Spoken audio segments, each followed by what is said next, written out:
Daha Kanté nekk agent wu chemin de fer nekk délégué du personnel au poste de commandement. waaw sama gis-gis daal lu ci yomb la benn bi bu njëkk li tax ma woo leen moom mooy dama leen woo pour ñu discuter ci ñaari point mooy ñaari lettres yi nga xamante ni moom la directeur ANCF ay yónnee ci chemin de fer mu adressé ko au secrétaire généraux ak personnel u DBF Dakar Bamako Ferroviaire ci ñaari point yooyu beneen bi mooy beneen lettre bi nga xamante ne nii mu ngi ñu ko yónnee en date du 14 février di demander moom dafa war a def passation de service donc en bonne et due forme may wax ci première lettre bi nga xamante ne ni moom la ñu yónnee première lettre bi mu ñu yónnee Ablaye Lo dafa def lu dul divertir les travailleurs de Dakar Bamako Ferroviaire à chaque fois depuis la privatisation jusqu'à nos jours. lu mu def ci lettre bi. voilà parce que benn bi wax na ni tey par exemple que ni la privatisation cheminots yi xam nañu la privatisation de la SNCS a été mal la SNCS a été mal privatisée may wax ni su fekkee ni moom Ablaye Lo moo jël kàddu yooyu mu bind ko te réellement mu ngi nii mu bind Ablaye Lo devait être poursuivi dañ ko war a poursuivre en justice parce que Ablaye Lo moom moo nekk li nga xamante ne nii moo nekk ci processus privatisation wu SNCS du début à la fin ba ñu privatiser cette entreprise jox ko au privé le 23 décembre 2003 kon nag su demee ba tey mu wax ni ça a été mal privatisé kon moom am na ci part de responsabilité suñu demee moom mu ñuy topp di jël bant di ko def ci suñu ruu yi di dem depuis Joseph Gabriel Sambou ba tey jii Ablaye Lo continuer suñu bëggee gis le bout du tunnel Ablaye Lo di ñu indil ay jafe-jafe yoo xamante ni yu kenn xamul la dama leen di wax ni tuuti laa wax ni ne Ablaye Lo na xam boppam weesuwul tey Ablaye Lo jox nañ ko fi direction wu PTB mu yor ko biñ ko yoree PTB motul woon sax boobu 150 travailleurs dem nañu ba PTB mënuñu woon fayeeku seen salaire parce que il a mis le PTB à terre. mais xam nga bu waxee ni moo war a jiite kër gi déjà loolu lu ñu metti la moom moo war a jiite kër gi fan lañ ko tabbe ana këyit guñ ko tabbe mu wone ko laa lay wax nii ne moom la ñu tabb pour mu ñëw ci nekk ci DBF non société bu bees bi munu cee nekkagum parce que société bu bees bi c'est un projet yóbbu nañ ko au niveau de jóge na ministère des finances dem na ci palais présidentiel a ngi noonu président a ngi noonu di ko yónnee au niveau de l'Assemblée nationale pour ñu voter projet de loi bi mais lu génnagul munoo wax ni yow la mais tey mënuloo ñëw tey ngay wax ni ay yow yaa jiite chemin de fer yow yaa jiite Dakar Bamako Ferroviaire Dakar Bamako Ferroviaire bu fekkee ni dafa wax ni une société inexistante la mais munoo bind lettre tey di ko adressé au personnel de Dakar Bamako Ferroviaire kon waratoo cee dugal Dakar Bamako Ferroviaire ñun suñu yoon nekkul ci Ablaye Lo buy ñëw di wax ni mu ngi def ay passation de service kon waru koo bind tey le personnel de Dakar Bamako Ferroviaire Ablaye Lo faluñu ko jiitewul fii Dakar Bamako Ferroviaire encore une fois mu ngi bind nag di wax ni nañ ko yónnee les états de salaire pour que moom mu saytu ko xool ko Ablaye Lo du sunu kilifa amul sañ-sañ te wax dëgg yàlla am na loo xamante ni tamit ñu ngi ko koy may mu ngi ëpp wax dëgg yàlla duñ ko nangu ñun travailleur u Dakar Bamako Ferroviaire. mais raison de plus nag foofu laay waxee nag Omar Youm en toute sincérité tey yow yaa jël Ablaye Lo mu nekk sa conseiller mais am na yenn défin yoo xamante ne mu ngi def il faut nga rappeler ko à l'ordre tey da nga kaa war a rappeler à l'ordre et appel bi may lancer aussi ci président de la République mooy mënuloo créer un secrétariat d'État au réseau ferroviaire national ba pare agence nationale des chemins de fer di fi nekk c'est pas compatible. non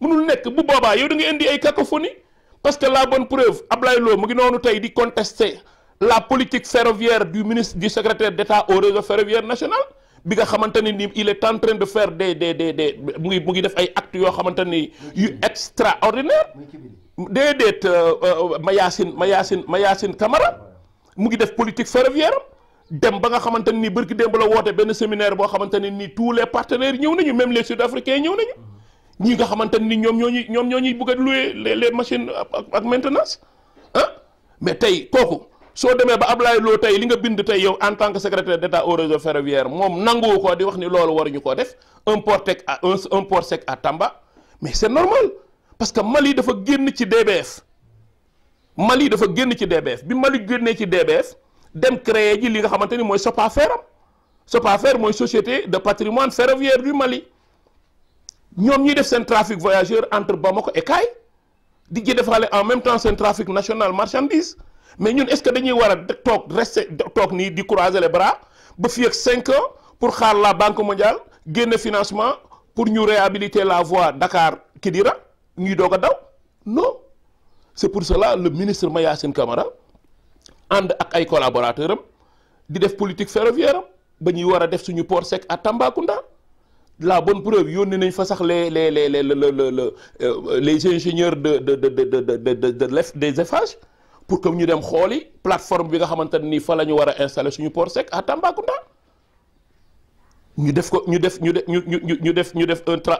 un transport bimodal rail route bu ñu egsee ba Tambacounda les conteneurs yi nga xamante ne nii par priorité moom la ñuy yóbbu les camions vont les acheminer sur Bamako mais loolu mën nañoo jural loo xamante ne lu ëpp la. yéen daal wax bi tey président Macky Sall moo ko mën a régler. non il faut que mu jël ay kiyam te ñi nga xamante ni tamit moom da leen a tabboon te ñu rusloo ko teg ko gàcce laa lay wax nii Macky Sall bu mu nekk di leen protéger il n'a qu'à na leen dindi tout bonnement et nous demandons vraiment que Ablaye Lo na arrêté ces enfantillages là yi muy def à l'endroit du personnel de Dakar Bamako ferroviaire.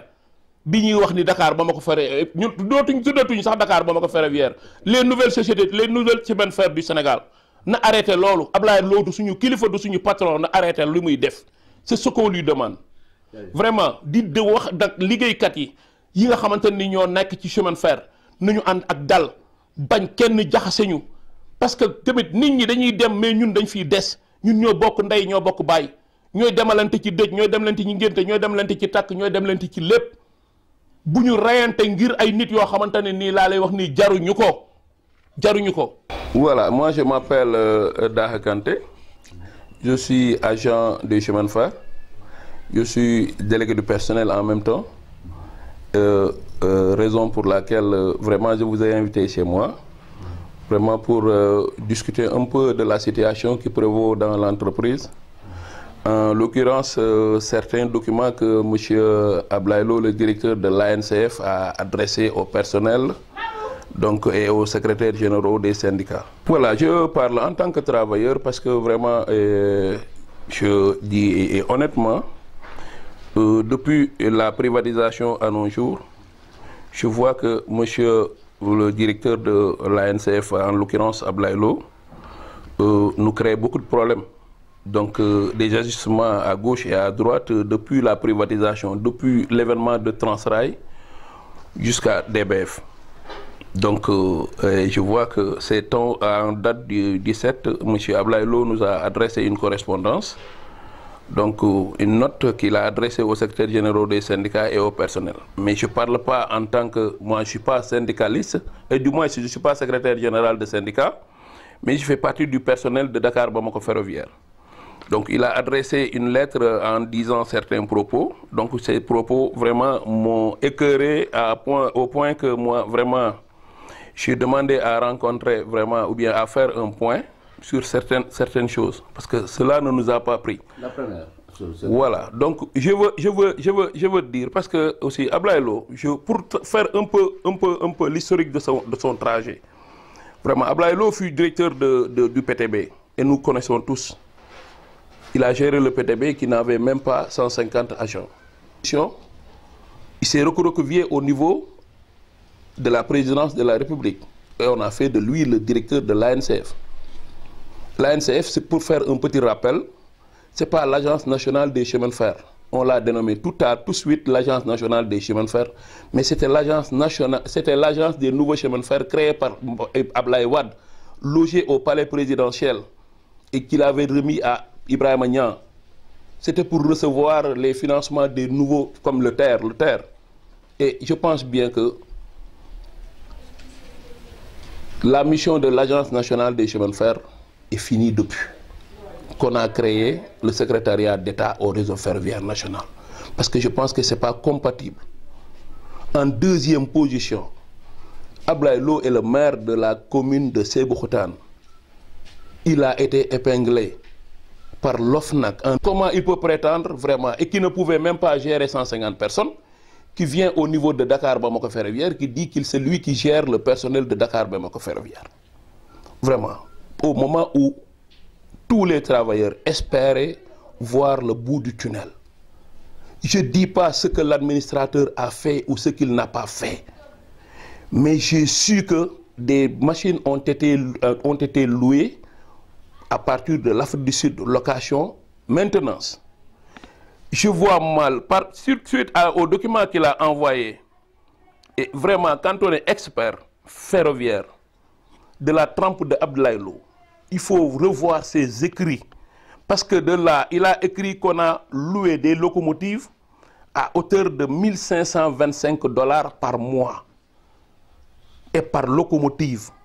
1525 $, quand vous le multipliez par 578 $, ça fait 900 000 francs par 900 000 francs.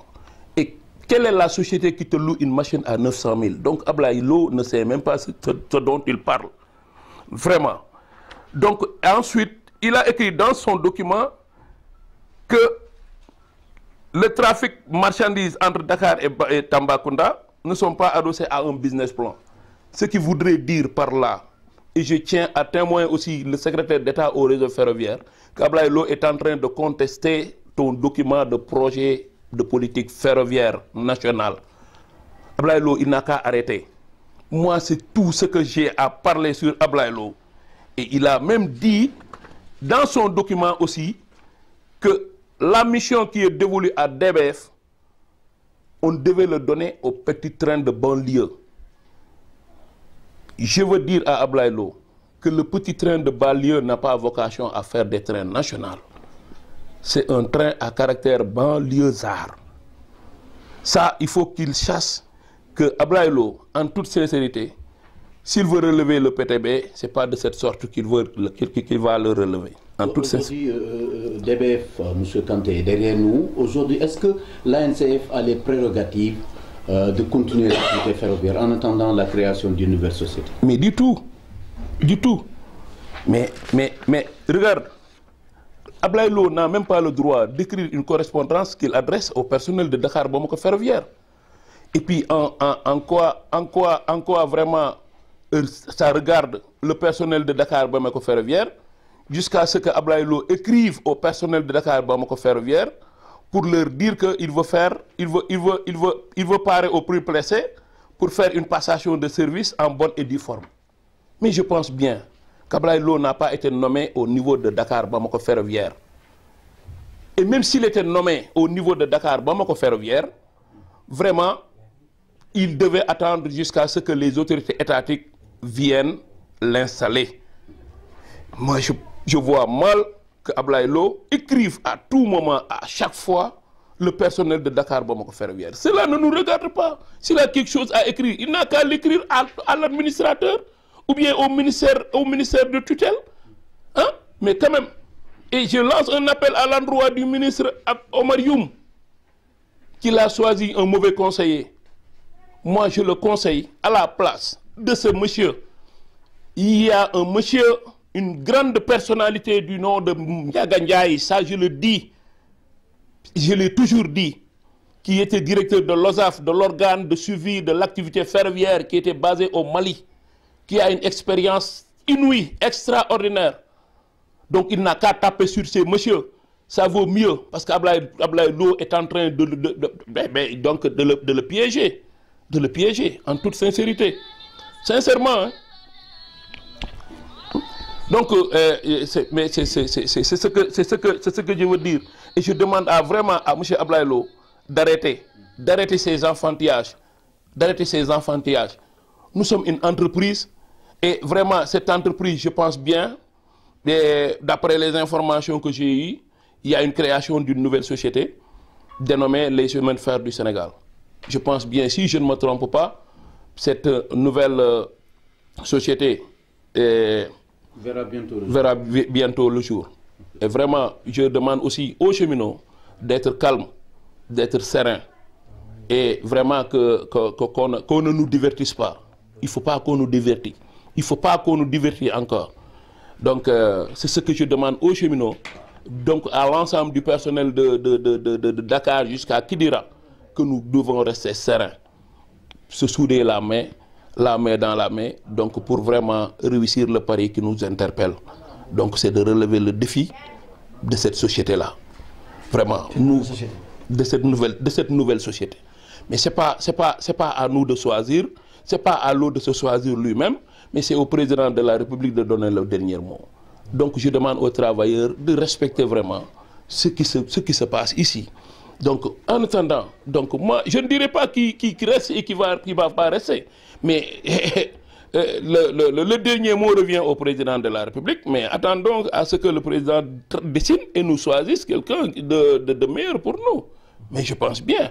Mais les réalisations qu'on a vues, donc on ne peut pas les occulter.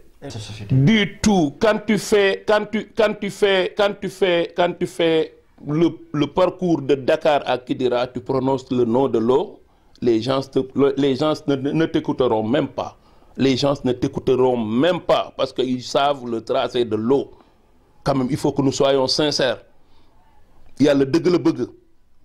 Il ne faut pas qu'on se leurre aussi. Il ne faut pas qu'on se leurre. Ablaye Lo n'est pas l'homme approprié pour cette entreprise. Et une fois on a eu à causer ensemble, il m'a juré sur la tombe de son père qu'il ne veut même pas diriger cette entreprise. Mais quand il vraiment se lève pour ameuter les travailleurs à longueur de journée, mais ça pose problème.